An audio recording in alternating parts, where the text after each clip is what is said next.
When I was 4 years old child, I saw my mom smoking a cigarette, my non-smoking mom, in the bathroom. And I just had learned that smoking kills you, so I didn't want her to die. And when my dad came home, I told him everything.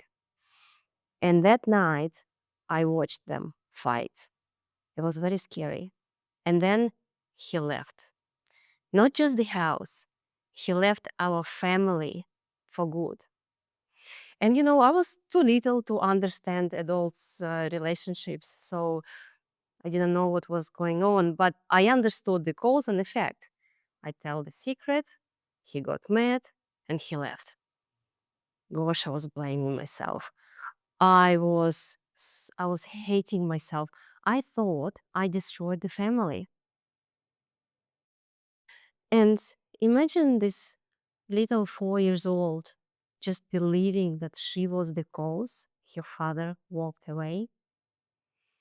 And my mom became a 24 years old, a single mother of two, with me and my 9 months old brother. Gosh, we struggled, and mentally, and emotionally, and physically, and financially. Sometimes going days without electricity because we simply could not afford it.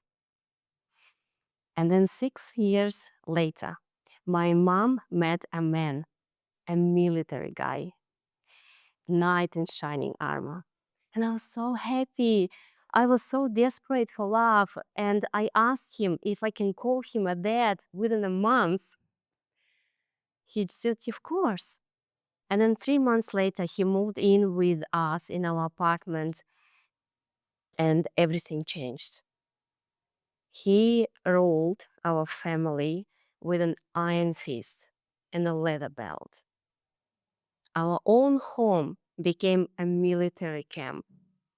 Lights out after 10 p.m., no noise after this time. The house had to be spotless, and God forbid he would find a speck of dust on the floor. There was no room for mistakes. So I quickly learned how to walk quietly, speak only when spoken to, and memorize every single rule like a secret code. And honestly, it trained me so well. I could have passed as a KGB agent by age 11. Swear. But sometimes he was good, but just a little bit for us to doubt ourselves. And my mom did her best. She didn't want to become a struggling single mother again, so she stayed quiet. By the age of 15, when I thought the torment just could not get any worse, he crossed the line that should never be crossed. And he shattered everything I thought was safe. And he told me, if I ever revealed our little secret, he gonna hurt my mom and my brother. And knowing what he was capable of, I believed him. So I froze. I didn't run. I didn't yell. I did not scream. Even if everything inside me just wanna fight back, I was so scared that if I tell this to anyone, I'm gonna destroy the family again. And I didn't want it. And he knew I would stay quiet. So he continued his abuse for 6 more years. This led to 2 pregnancies and 2 forced illegal abortions. And by age 21, I could not take this anymore. This secret was like a parasite. It was eating me on the inside. And the longer I stayed quiet, the more it was taking away my joy, my sense of peace, and my sense of worth. And I knew I'm gonna kill myself if I wouldn't do anything right now. So I ran away from this home. into the life that I thought is going to save me. Only if I knew that geography does not heal trauma. But I did everything what I thought, strong girls would do. I buried it all. I moved on. I smiled harder. I worked harder. I became a higher achiever. By the age of 22, I had my own successful business. I had my own house. I was driving luxury car. I was traveling the world. Like if you would look at my life from the outside, you would say it's perfect. But inside, I was this little frozen girl, terrified, speaking up. And I would rather die than make a mistake. Time passed. 25 years old, I fall in love, I got married, and I moved to Australia. Thinking, finally, I am free, I can start fresh, yay! Only later realizing that I actually married someone who is just like my stepfather. The mental and physical abuse all over again, just not sexual. But I could not leave this relationship. It was something that was holding me back. And then I understood my mom, why he stuck with my stepfather. It was so shameful for me to admit the failure that I just continued being there. And 4 years later, I was totally depressed. I was overwhelmed. I was overweight, drinking a bottle of wine every single night. I had 4 miscarriages at those time and struggling to get pregnant after for a few years. I knew my husband was cheating on me and I couldn't do anything. So I found myself sitting on the couch with a glass of water in one hand and a sleeping pills in another hand, just ready to end my life. I could never understand people who voluntarily take their lives because this is the most precious thing, right? But at those moments, I understood them. I was desperately searching for peace. A call from my mom saved me. She started her own healing journey when she divorced my stepfather, and she could sense something was going wrong. So she called me, and to cut story short, she knew what was happening, and she said, Anna, before you do anything to yourself, I want you to promise me one thing. I was like, what is it, mom? She said, I want you to write a list of your ideal men. I was like, Mom, I'm about to kill myself. You want me to write a list of my ideal men? But I promised.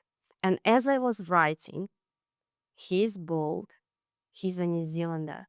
He doesn't drink, doesn't do drugs. He's very kind. He is very safe and open and honest. Something changed in me. For the very first time, I wasn't chasing love. I was inviting it.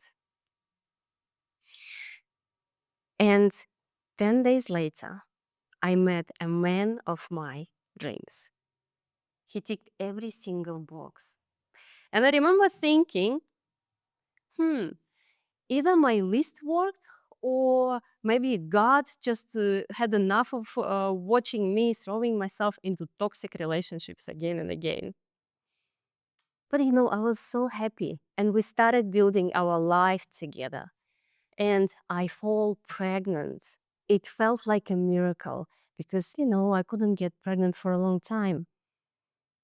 The happiness was just so overwhelming until we found out that was an ectopic pregnancy. An ectopic pregnancy is very dangerous. The embryo can attach itself outside the uterus and it can cause the internal bleeding if you misdiagnose it. And it nearly killed me. And then 15 more losses came. Make it total 20 consecutive miscarriages. Yes, 20. I even set a record at the Royal Women's Hospital in Melbourne for the most amount of consecutive miscarriages. Not kind of LinkedIn milestone I want to share. But doctor after doctor told me, Anna, we can't find anything wrong. But I knew what was wrong. It wasn't my body, it was my soul. And that was the time to break my 20 years of silence, because I knew Laban deserved to know the truth. And I told him everything. That was the most scariest thing in my life. He didn't flinch. He didn't run away. He just held me like I'm something sacred while I was bursting into tears. And I tried to heal. And I remember he looked at me and he said, yeah, you're ready. You're ready to heal. And I tried so many things and it did help, but it wasn't deep enough. I felt like there is something else.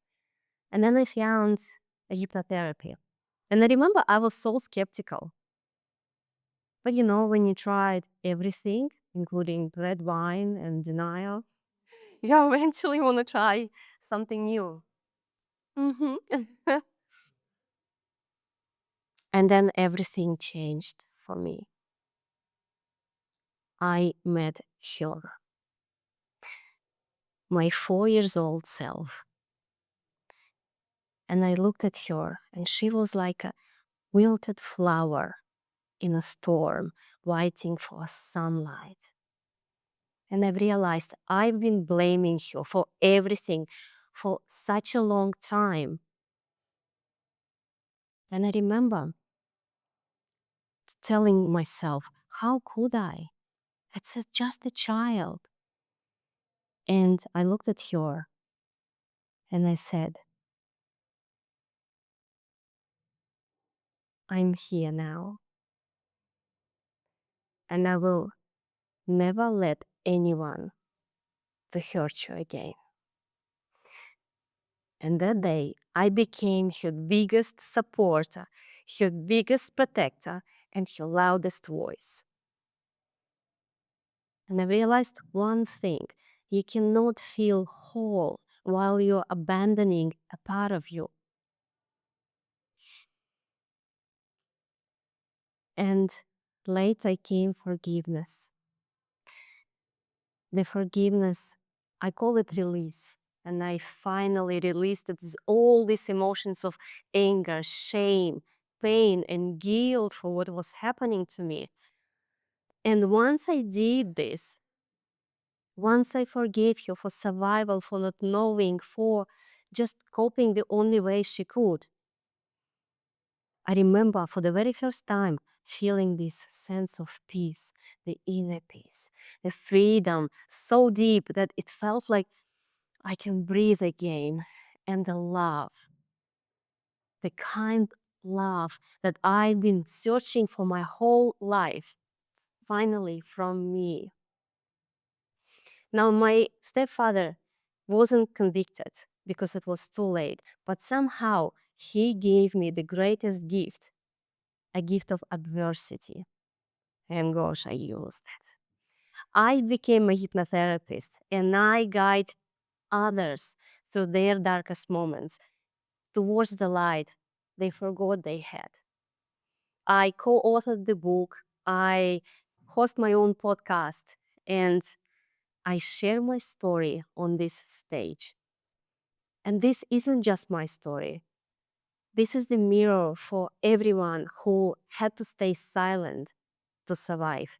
And today I hope that you would see some of your story in my journey and realize that even unimaginable horror can become your new superpower, your unstoppable force, and a powerful story that will inspire millions. And by the way, I asked my mom, why did you smoke? You had a 9-month-old baby and you never smoked. And she said, Anna, that day I found out that your father was cheating on me. And the fight was not about me smoking. It was about him living for another woman. So forgive yourself. Thank you.